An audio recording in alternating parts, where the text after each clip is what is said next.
Could you come and look at the picture? Tesla coil. And a Tesla coil is just like the coil that you have in your car, and that sends out a voltage to a spark plug. And in fact, you can use a coil that comes out of a car or a Model T coil that is available from Canadian Tire. Or you can build your own Tesla coil, which is surprisingly easy to do. Then you will need the back of an old Polaroid camera. If you have a back of a Polaroid camera like so, let's say that's the Polaroid camera. And previously it had the lens and etc. up here. You cut that lens section, that's the projecting part, off, and you then take a flat copper plate and cement it to the bottom of that, like so, and attach a wire from there to that flat plate.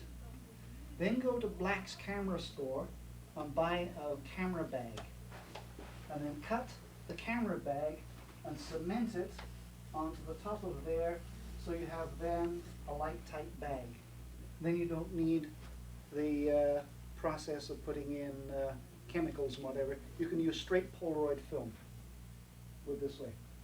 You leave the rollers at this end, and then you pull your tab out, pull your film out, and it develops. You can put in here, or from the power, you can put in a timer, and you run for around about 2 seconds, 1 second, depending upon what system you've got, and then you can keep it constant, and as pointed out, it's the voltages and etc. that need to be constant. How it works. Film photography works. I talked to Simeon, and well, this is before he died. I talked to him in 1973, and he was working with something called a Lakhovsky multi-wave oscillator, which is used in healing. Now, the multi-wave oscillator has an antenna at one end, usually on a sheet of bakelite. It has circles like this, and any radio nut will tell you that each one of those circles will vibrate at a different frequency. And what happened was, one day he put his hand up to that and a spark ran across from him, and he said, "Is there an invisible spark that we can't see?"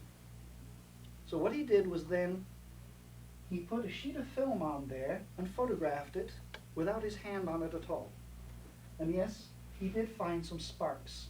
But he said, "Is there any interaction between my body and this?" So the next time he put his hand on it, and then when he developed it, he saw that his hand had rays coming out from it. And so he then started doing them using a large flat plate with various lines drawn in it, until he found out that it didn't matter what shape the plate was as long as it had a radio frequency field. Now, one thing we know about a radio frequency field is that it always travels across the surface of something. Radio frequency travels across the surface of something. So what you have to do is to create, with that Beautician's coil or whatever Tesla coil system you use, you're creating a radio frequency which is roughly between 20 and 15 megahertz. One thing it does, it blasts out TVs for a good half mile. It does. My neighbors used to get very upset because I was running about 10 or 15 of these an evening, and every 10 or 15 minutes you'd hear bzzzt and the TV would go off. What happens is, around your body is a field. Now we know that there is a field around living bodies because of the work that was done by Harold Saxton Burr, B-U-R-R. And it's called, the book, if you want to read it, is called The Fields of Life. And that's an excellent book because he created a way of finding out, of measuring that field around the body in 1934. He found that out. And Harold Saxton Burr found out that if you put one finger in this dish and one finger connected to his machine, he could tell when a person was going to ovulate when a person was going to catch a cold. He could tell the changes and shifts in the body. So he said that everything had a field around it. Now here's what got me interested. If we take something like a newt, that's supposed to be a newt. I didn't go to school. Okay, that's a smiling newt. Okay, if we cut the leg off this newt, we know that that newt leg will grow back, right? Yeah. We know that.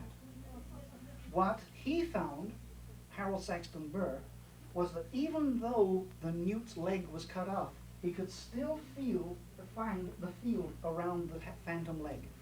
He could still see it. When Curlian did work with a leaf, you take the leaf, that's a leaf, that's a smiling leaf. What he did was he took the leaf, then he cut the leaf, and then made another photograph of it, and the photograph showed where that leaf part was. It wasn't there physically, but the field created by the total organism was still there. Yeah. Now that was the work. Now my interest in 1973 was not in only building a machine that would measure that field, because there's a finger, smiling finger. There's a finger. Now this is the field that goes around the bioelectric. I call it the bioelectric field. It goes around the finger like so, and then what happens is this high voltage tries to reach the finger from the film. It tries to. But it will only start at that point where the bioelectric field is and will end where the finger begins. That's why you'll find that little circle in the middle, and then that's why the little ray is outside. That's the edge of the bioelectric field, and it shifts. You can actually think it larger and think it smaller. No problem. Proved it. I've got some photographs I'd love to show you of people who actually changed the bioelectric field around themselves by actually thinking of it. This is the first Curlian photograph that was done in Canada. This is the very photograph right in front of you. Can you see these ones here? The difference between this one and this one? That was at the beginning, just recovering from flu. This one was fully recovered from flu. So when you say that you feel tucked in when you have flu, you are. Michael, show it again. Okay? That was just recovering from flu, fully recovered from flu. I'd like you to see these ones. The first one, this first series across the bottom, is normal. That's the first one we used to ask them, was just feel normal. Then we'd ask them to think of somebody they like and send them healing. Would be the third one. And that's, you see the changes in it. They were taken approximately 3 seconds apart from each other. So see the changes. It's not temperature changes, because we put people's hands in ice water to see if it was a temperature. We used to put them in hot water to see if it was temperature. But if you see the difference between those three, timer was the same, the equipment was the same. The only thing that altered was that bioelectric field around the person. And that was concurrent with their thinking. Concurrent with their thinking, sending energy. But that still wasn't my idea of building it.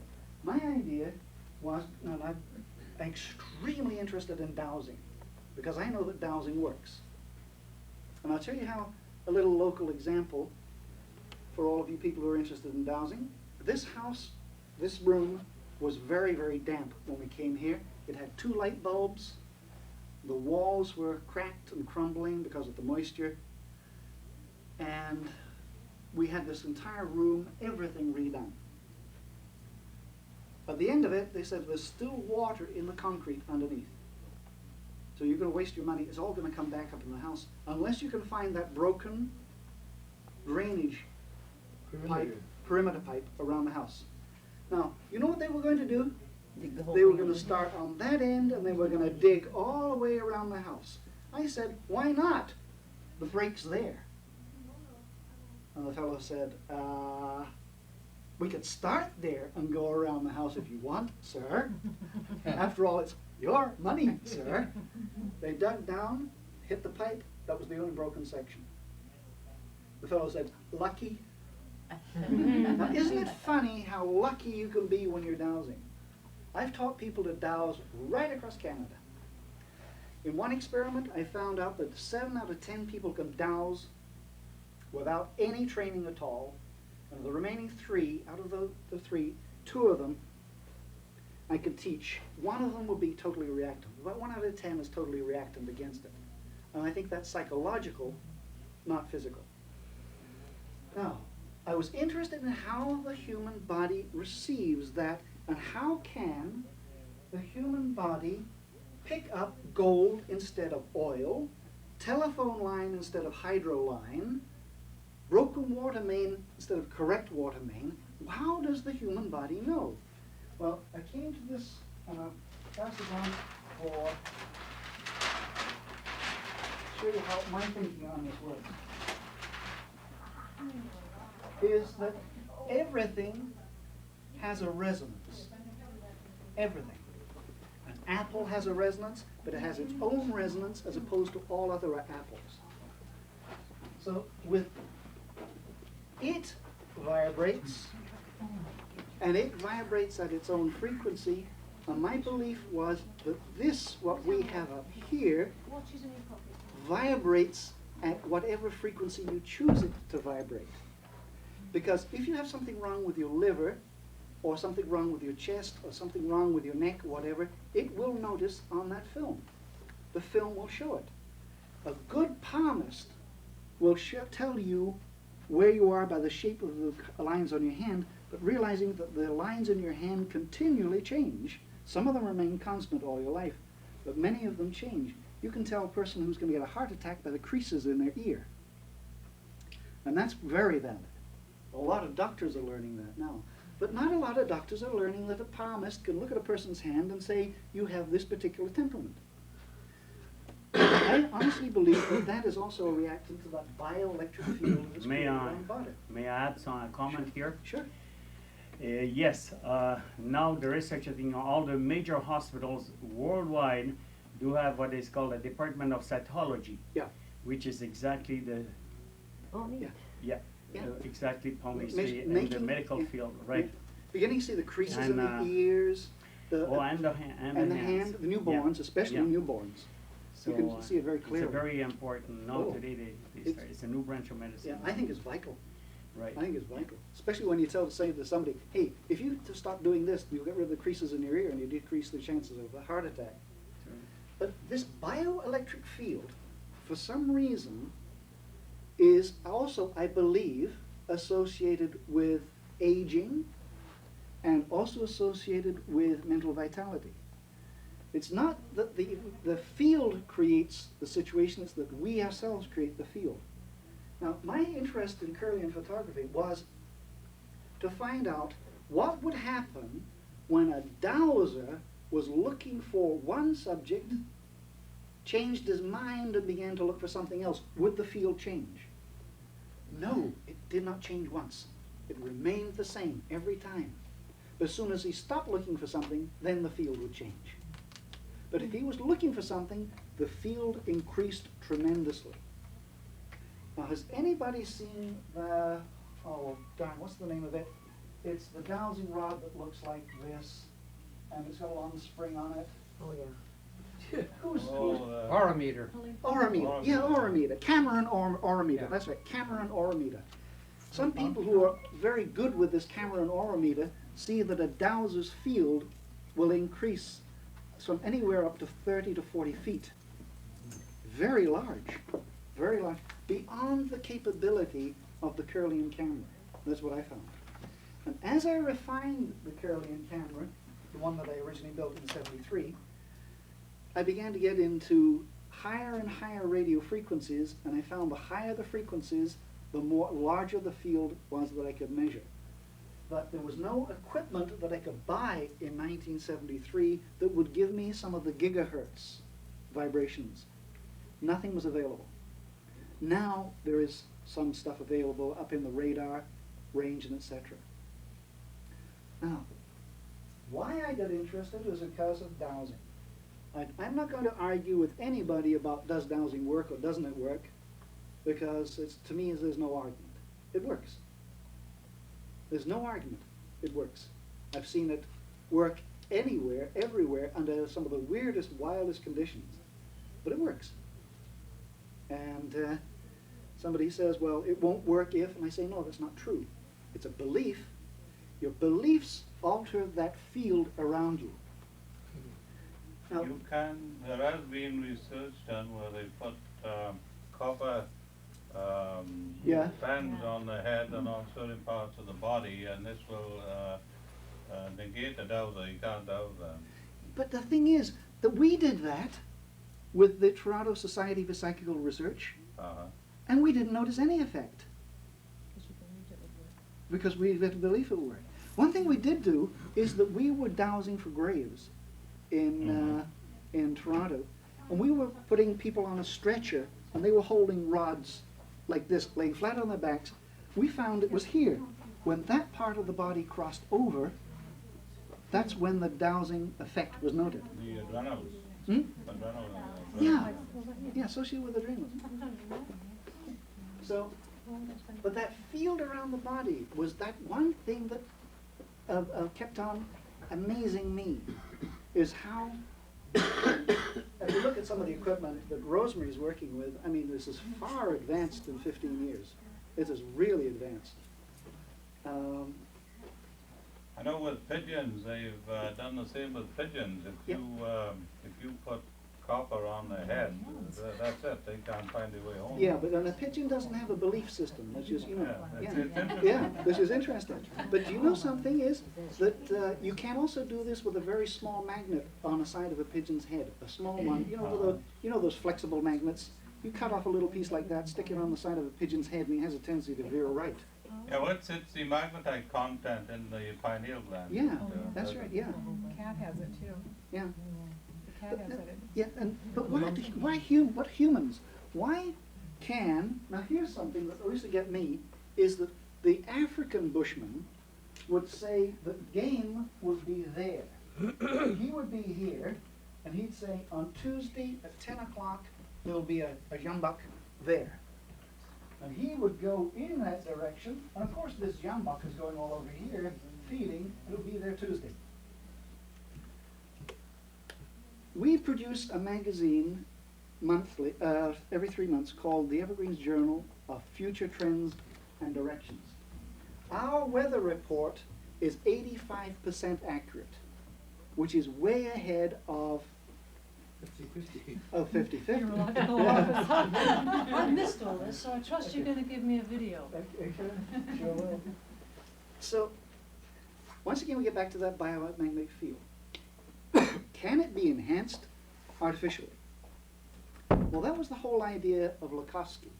He found out that people who had cancer had a very low field around them, measuring using the Burr equipment, Harold Sexton Burr.